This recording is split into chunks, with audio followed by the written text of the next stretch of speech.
In crisis situations, every person reacts differently in dealing with it, and there can be other circumstances in the mix. And in this video, Melissa tells us about a life-changing decision that was thrust upon her when she was really in a vulnerable situation.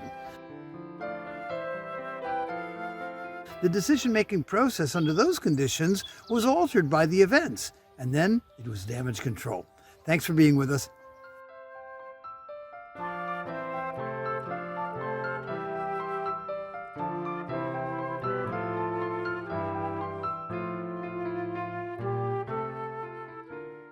At the time when this happened, there was a time and a place where it happened.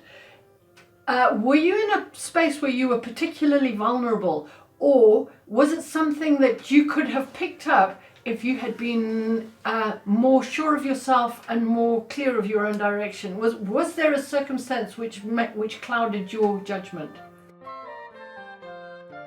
Yes.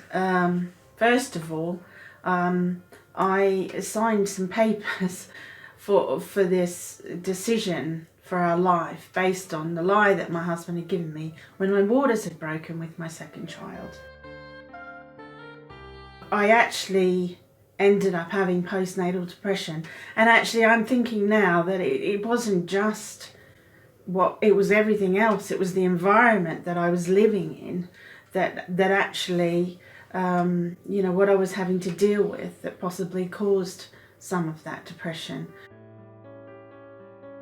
So I had this tiny baby who really wasn't an easy baby and didn't sleep, and was having to deal with this life-changing decision as well. So it was significant then. Yes. What did you do directly after that, once you realized you were in this situation?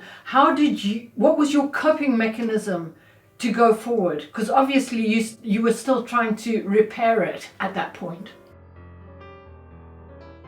I relied heavily, I think, on the Lord. Yeah. To give me the strength. I worked silly hours from 5 a.m. to 11 p.m. I looked after 2 children. I tried to run and create this business and make it all work. So you tried to actually do it yourself? Yeah, I suppose. And I suppose, yeah, I did. I took the lead. I did a professional situation, I suppose, and put an accountant hat on and just went for it. Okay.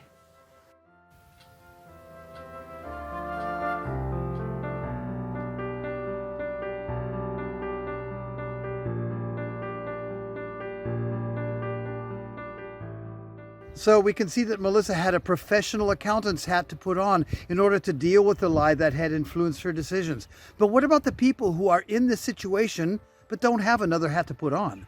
Melissa was vulnerable, and others may even be more so. Next week, Judy puts me on the hot spot to see if, when wrong, I'll admit it. Please pray for emergency prayers for me. God bless and bye for now.